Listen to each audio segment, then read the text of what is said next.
What's going on, guys? Welcome to a Renegade Pop Culture special podcast. This is our review of Hamilton, available now on Disney+. My name is Mike. I'll be your captain this evening. And joining me is my co-captain, Hayden. Hello. We will be talking about the live recording on Disney+, but this musical has been around for, 5 years now? So there's a lot of history with this. So Hayden, I hear you saw a production off Broadway? Yep, I saw the early production at the Public Theater. This was before all the hype came in, and there was already some hype for it, but this was before the hype really came in. This was the off-Broadway production before it transferred to Broadway. Nice. With the same basic cast. Any differences you remember between the public production and Broadway? I believe they just shaved off a few minutes when transitioning. It wasn't anything major, but like just very minor trims here and there. Nice. I have never seen a production before watching the recording, and even before that, like the only songs that I've heard were a cover of Right Hand Man by Jonathan Young and Caleb Hyles. So that was my window into the Hamilton hype. What about yours before you saw production? So I was actually in a class in college, and every weekend we would go see a different show, and the next day we would talk about it. One of those shows happened to be Hamilton. We were very lucky and got tickets at a pretty semi-decent price, actually. Wasn't that expensive for our group rate. So I went in like knowing basically nothing because it hadn't really entered the zeitgeist yet. And I was kind of blown away from the get-go. Like it just kind of didn't know exactly what I was expecting, but what I saw, I was like, okay, I think this might be somewhat huge. And even then, like, even predicting that it was going to be huge, I didn't really expect it to be to the heights of which it became. No pun intended, of course. Right. Actually, that leads me to my next question. This was even before like you really knew Lin-Manuel Miranda. Well, I did see In the Heights here in Los Angeles, like when that toured. I think that was maybe 2009, 2010. So I was familiar enough with him, but not like really an expert, I would say, but I did know of him semi-decently. Sounds about right. I'll admit that like when the Hamilton hype began in like 2015, 2016, that was like really my introduction to Lin-Manuel Miranda. And I actually my fandom of his began with Moana. Mm-hmm. Because that soundtrack is just, for a late era Disney film, it's pretty fantastic. Oh yeah, for sure. And then I started listening to a little bit more like snippets from Hamilton, but then I didn't experience it all in full until it premiered on Disney+. Mm-hmm. So without further ado, let's get right into the meat of the discussion. Now, first, general impressions of the recording. Well, I really loved how it was shot. It wasn't like, I liked how they did the camera angles, and this being a pro shot, like it looked very professional, and I just really enjoyed how they worked around actually filming it. And I love how it's more accessible now to people, and more Broadway shows, please do this. Release your film pro shots and release them. People will still go to see your shows. So agreed. That's one of the things I love about this being on Disney+, that it has the most visibility for the show, which is already one of the most like popular Broadway shows in the last decade or so. But yeah, I love how cinematic director Thomas Kail made this. Like the way the camera gave like pretty much everyone like the time to shine. We'll get to our top 5 musical numbers in a moment, but just the stage setup, how they shot that with the turntable stage I thought was excellent, especially on Satisfied. Mm-hmm. That and Hurricane, I think, had some of the best use of that set design. Yeah, I agree. All right, do you want to get into some of your favorite musical numbers before we get to our top five? Any honorable mentions? Um, Half of the songs are my honorable mentions. Yeah, same. So I can mention some that I enjoy a lot. I like the title song, obviously. That didn't quite make it there, but I do really like how it just jumps right in and just gives a brief clip notes of his early life. Um, Yorktown is always a really great listen and watch. It's Quiet Uptown is really touching and beautiful, and yeah, I guess those are some of my honorable mentions. One of mine that I've gotten into a little bit more is "Say No to This," just because it reminds me of it reminds me of like a late '90s R&B track mixed with a little bit of Prince in the instrumentals, and Yeah, it's just a very for a Broadway show. It's a very sexy number. yeah, I love that song too, and I think it was actually named. They were doing the songs of the year, and I believe that was the one that Time Magazine chose as their song from Hamilton. I Interesting. believe it was something like that, but I'm looking it up right now. Should have been more prepared, but yeah, it was one of those articles. They chose "Say No to This" as one of the top songs of the year because they had to do one Hamilton song. They couldn't have multiple, so they went with that one, which I thought was an interesting choice. Yeah, of all the ones to pick, if you could only choose one, they chose "Say No to This." Let's see. As far as honorable mentions go, both of the cabinet battles, keeping with the theme of mixing American history with hip hop. It almost seems like the obvious choice to squeeze a rap battle in there, not just once but twice. And on the mixtape, there is a demo for a third rap battle. I think those add like a nice touch, and they really kind of add to Alexander Hamilton's character. Like the way he uses language to really get his point across and succeed in everything. Yeah.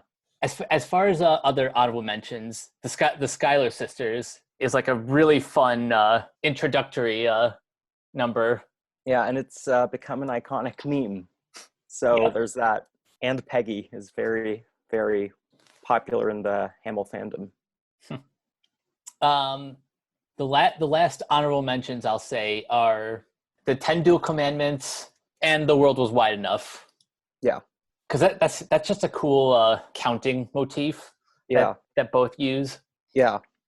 And just the way that they choreographed a bullet for that song. So that there's that female dancer played by Ariana DeBose, who is the bullet, and if you like look throughout the show, like she's comes closer and closer as it approaches Hamilton's ultimate demise. And I think that's a really cool choice in terms of theatricality. And that actress is going to be in 2 musical movies coming out later this year or next year, maybe, if this keeps going, which it probably will. Probably. She is going to be one, Anita in the West Side Story remake, and 2, she will be in The Prom, which I may or may not have been on the set of. Wink, wink. Oh yeah, I'm So I'm definitely looking forward to both of those. yeah, so her star is rising for sure. All right, shall we go into our top 5? I think that sounds great. I'll let you start. Okay, so I think number 5, I really would be Who Lives, Who Dies, Who Tells Your Story, because something about it is just resonates and leaves the show off on a good note, and it delivers the thesis of the state of the show about like who ends up telling your story and what person's legacy ends up being. And something about that number combined with all the emotion of it, It's just something that I find really beautiful and touching. Number 4, we mentioned it before, but it's actually Say No to This, so won't go into too much more detail there, but yeah, really catchy song. Something about it's very appealing. 3, Your Obedient Servant, which Leslie Odom Jr. one does beautifully, and I really love how it just delves into his mind and what the character is thinking and really why he chooses to make the decisions that he makes at the end of the show. Number 2, Satisfied, because it is awesome, and Renee Elise Goldsberry can just sing anything and I would listen. And just a great song, not much to say there. And my number 1 favorite is actually Burn. For some reason, it just, when I saw it live, it just hit me like a brick. I don't know what it is about it, but just something about it always felt so powerful to me. And just seeing it in person that first time, I was blown away. 1, by the lyrical content, which I think is very beautiful and underrated in the show. Oh, And yeah. 2, Philippa Sue, I love her, would die for her. Like, she is one of my favorite cast members in the show, and that's like saying a lot because I love everybody in the cast equally, but like I really love Philippa Sue's performance, and her voice is just gorgeous. So yeah, those are my top 5. Nice. Okay, so for my number 5, it's a tie between Washington on Your Side and the election of 1800. A lot of that has to do with Daveed Diggs' performance. Oh yeah, And obviously. yeah, like Daveed Diggs and the harmonies between him and Okira. I'm gonna butcher his name. Okirate Onadawan. How'd I do there? I believe it's good. For simplicity, you can call him Oak if you want. That's what he sometimes Oak. goes by. Yeah. So both those tracks have great harmonies between Daveed and Oak and Leslie Odom Jr. I have the slight edge towards the election of 1800 because it's more of a climactic moment in the story where, as Hamilton even puts it, the country is facing a difficult choice. Who of these 2 villains is going to hold the office of president? And this is one of those songs that I watch the animatics of pretty much all the time. If you haven't seen any of the animatics on YouTube, they add like a special layer to the music that you don't get from either watching the Disney Plus Pro Shot or seeing it live. It's like a whole new experience. So number 4 would be Nonstop, because as an Act 1 finale, it does a great job like bringing like at least 4 different themes together. Plus, it's a really nice way to give like everyone their time to shine, but especially Leslie Odom Jr., who kind of becomes the Frank Grimes of the story at this point. Yeah, I believe personally, I actually think that the show is ultimately kind of about Burr. Personally, that's just thing. I think dramaturgically, it is really about him in the way that Amadeus is really Salieri's story. Yeah, I can see that, and it makes sense because he's the one who narrates the events of the story. And also, he won the Tony for that part over Lin, so which is very, very deserved. Yeah. Number 3 would be Satisfied, because I think Renee Elise Goldsberry has the voice of an angel. And like I said earlier, the production during this number is something I'm always amazed by. Every time I've seen it, like when they're doing the rewind around the turntable stage, it's just incredible. Number 2 is It's Quiet Uptown. My number 2 and number 1 are they flip back and forth pretty much every time. It's Quiet Uptown is one of the few songs in this show that brings you to tears. Right after you see them lose their son in the duel, it's just a heartbreaker. Yeah. And my number one is Yorktown. This in any other show, that would be your Act One finale. Yeah. Because it's a major turning point, not only in this story but in American history. So it makes sense to have a musical number that really brings the fire. Yeah, and they chose it for the Tony Award performance to show off the show, so they definitely knew what they had there. They had a little bit of something to get people hyped up to see the show also. So, yeah.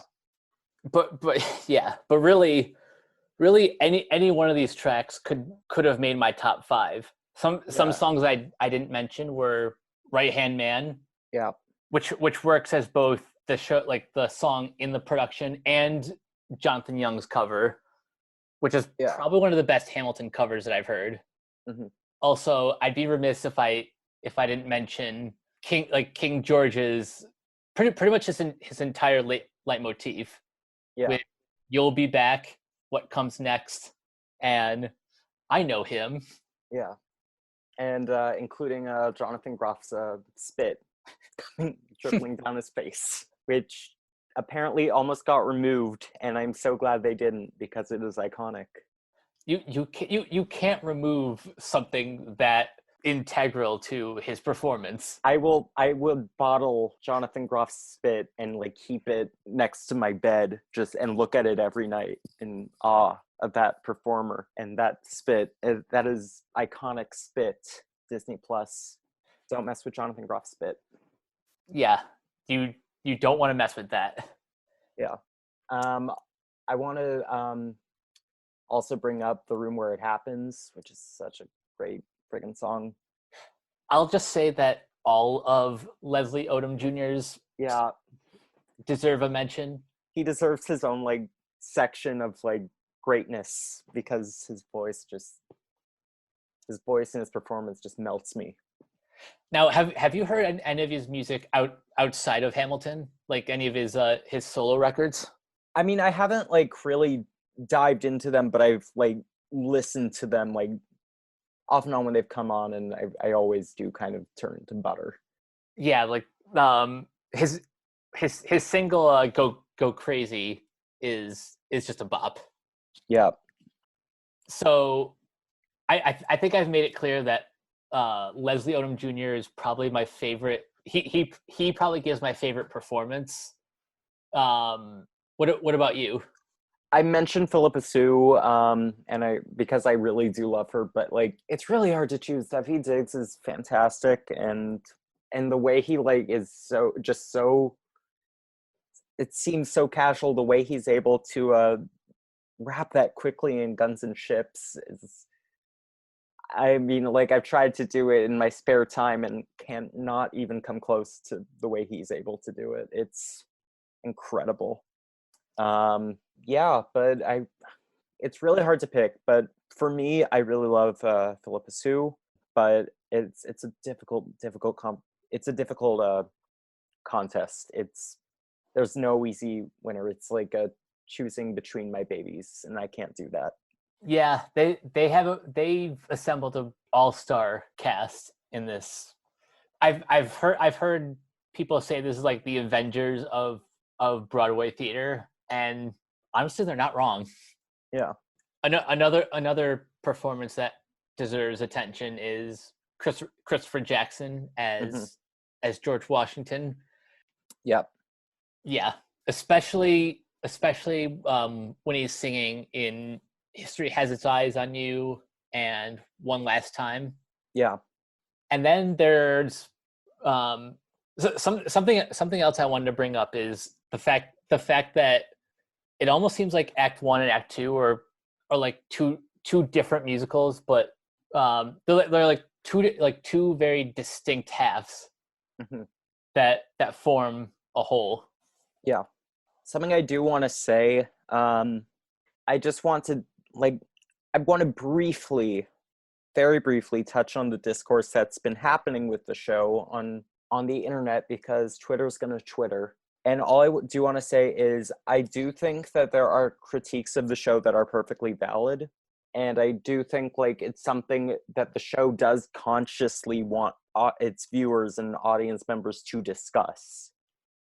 I think that is a critical part of why the show is special, because like you can debate and talk about like what each thing means and how well it tells the story. And another thing is it's not particularly meant to be a representation specifically of realistic history. It is a work of art, and it should be examined as such. It should not be looked at like as specific, like you should not look at it to get like history from it. It is a jumping off point to analyze and discuss America's foundations, I feel. Yeah, I agree with that. It sucks when people begin and end their criticisms with, oh, this isn't historically accurate, because that's kind of missing the point of the musical. This is less historical fiction and more historical mythology, if that makes any sense. Yeah.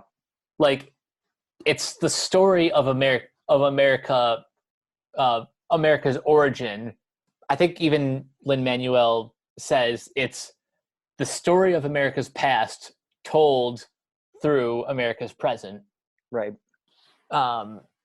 So that's something that bothers me when like people get too nitpicky about the details, whether or not these events are historically accurate. Yeah, and the whole show is like about like how flawed these characters are. It's not like, I mean, I think it does like kind of gloss over some things, but on the other hand, it's not like it like glorifies them all to like an utmost extreme. It's about how stories get told ultimately. It doesn't like completely ignore like some of the like bad things that these people did. Right. Is another thing. And if they were to address everything that happened during this point in history, the show would be like 5-6 hours long. Yeah. So this is a very deliberate arc of like the rise and fall of one of, I guess, like our least discussed founding father. Because let's be honest, how much of Alexander Hamilton's history did you know before going into the musical? Well, I kind of blanked out everything I learned in AP US history after high school, but because it was high school and I just wanted to forget everything. But joking aside, yeah, you're right.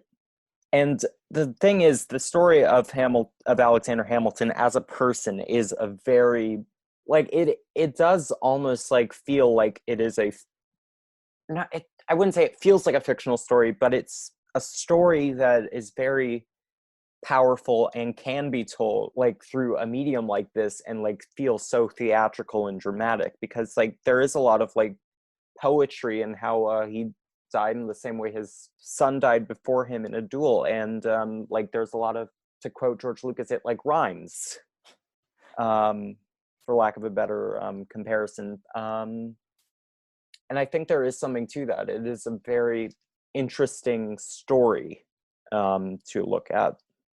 Now, going back to the production of things, one thing that's kind of fascinating is who they decide to double cast between the two acts. Mm-hmm. Like, you have Daveed Diggs playing Lafayette in Act 1 and Thomas Jefferson in Act 2. So you have Lafayette helping the Americans fight in the Revolutionary War, while Jefferson is in France, and then it's like the Great Switcheroo in Act 2.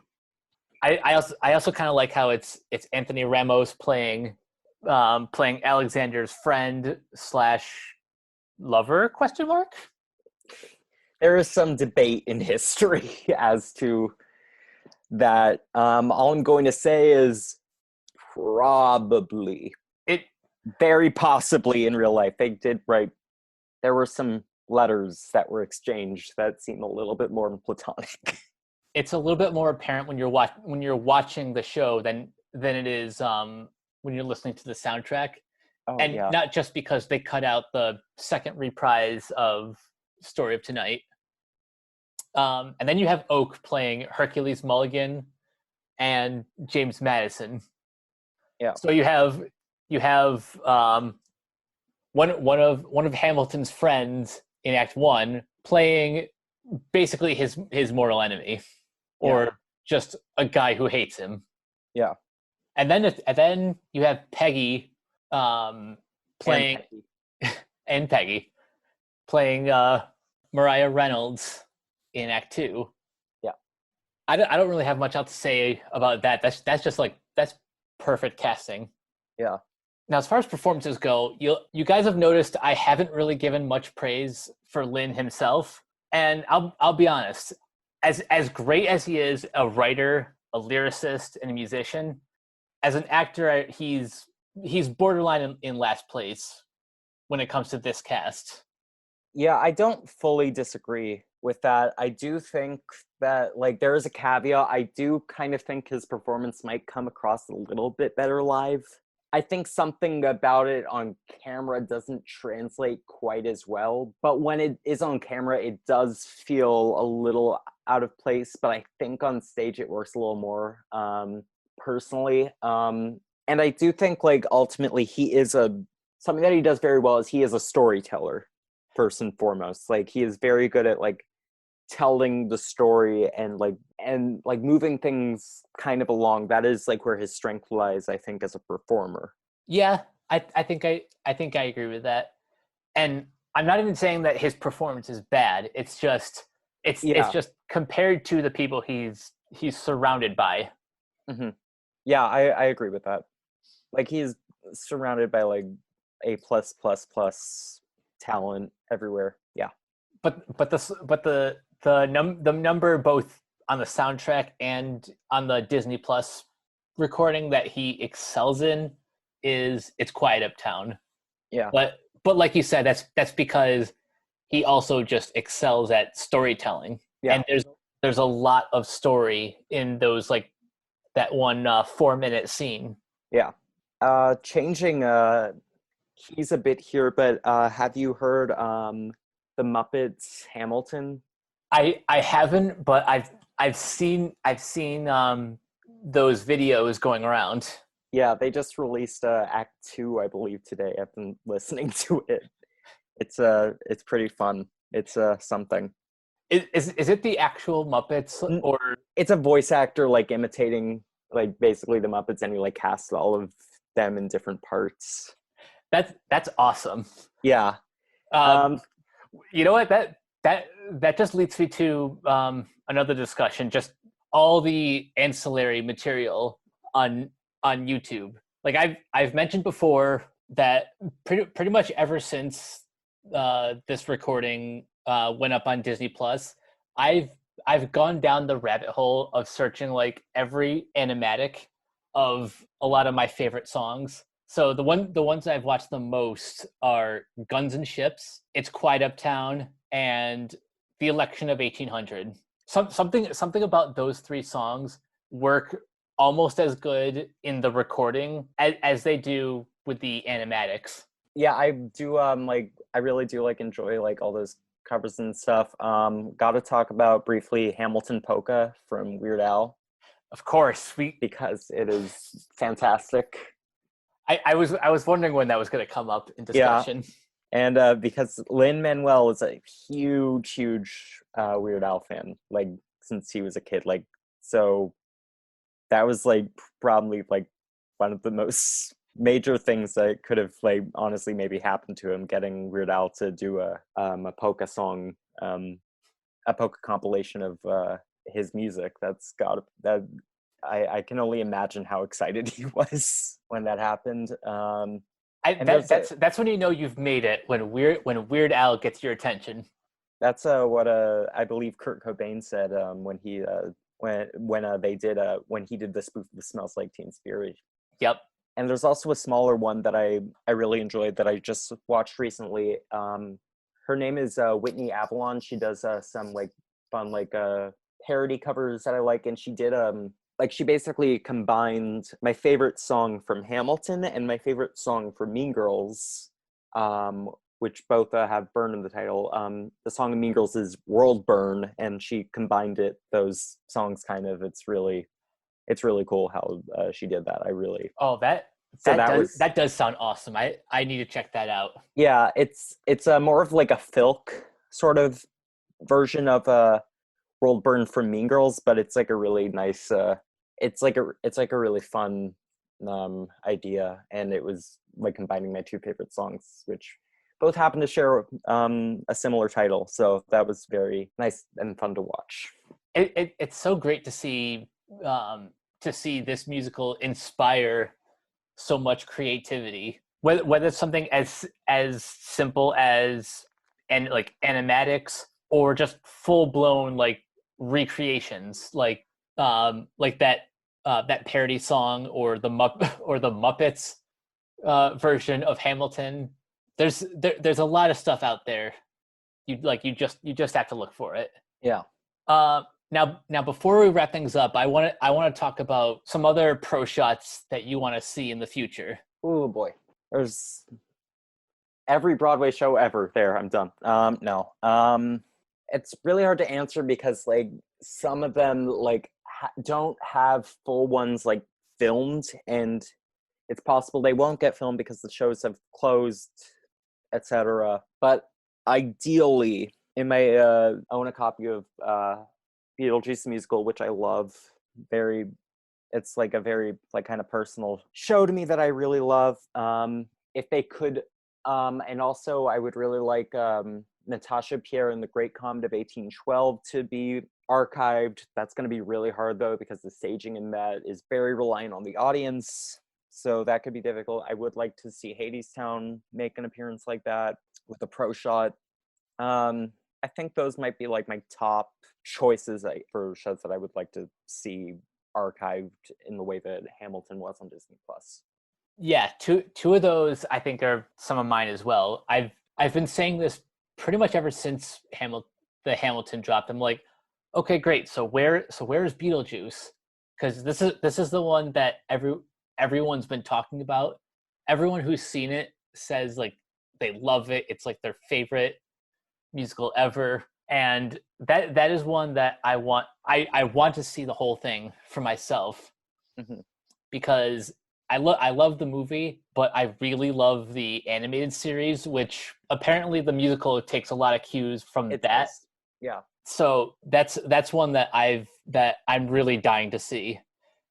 Hadestown is another one, pretty much based entirely off of the hype. Mm-hmm. And two more, which just happen to be Disney titles, are The Lion King mm-hmm. and Aladdin. Now, there's a rumor going around that Disney Plus is getting a pro shot of the West End production. And don't get me wrong, I would like to see that, but I want to see like that, like the Broadway cast. Yeah, that'd be really nice. Yeah, I really do wish that a lot of these like great shows could be more accessible, but people are just, they're not like letting more people see them, and I think that's a shame because it won't hurt the industry. Like Phantom of the Opera has like quite a few like pro shots filmed of it, and for like those like big shows, it won't hurt their revenue and how much they make. And for the smaller shows, I think it would bring more attention to them, and I really wish that they could take advantage and release these, but unfortunately they haven't gotten the memo, apparently. Which is a shame, because theater is, as far as I know, one of the oldest storytelling mediums, and there was a time when theater was like at its most accessible, but now because ticket prices have risen, and like right now there is no Broadway because of the world. Yeah. So it would be nice if a lot of these shows became more accessible, if for no other reason than to get our youth like interested in this medium, so they can like keep the tradition forward. Yeah, like my favorite musical of all time is Into the Woods, and the first time I saw that was a pro shot that they aired on PBS with Bernadette Peters with the original cast, and like that was powerful enough like to get me really, really into musical theater. And like without that, I don't know if I'd have the same outlook. So like making theater like that accessible is like a really great way, I think, to get more people involved and to see more shows and to get exposed to them. And like for people who don't have the means to afford like $100 tickets. I'm a little bit fortunate in that where I live, we have a like a local Broadway theater league where national tours will come in for 2 nights. Mm-hmm. So I've seen like my fair share of shows live, mm-hmm. but it's never quite the same as being there on Broadway. Mm-hmm. The only show I've seen on Broadway is Wicked, mm-hmm. and even then it wasn't with the original cast. So that's another thing. In order to sort of immortalize these great Tony Award-winning performances, that's another incentive to release more pro shots. Yeah, and there's so many streaming services now that it should be a lot easier to see these than it is. Yeah. There is a Broadway HD, which has like some, like obviously like it does have some, and it's like a good selection, but it I mean, it really wouldn't hurt to have like more shows to watch and more shows to get into, because more often than not, the cast recordings, while great, don't cut it quite the same way. Like you kind of want to just see what the show is. That the cast recording can only do so much.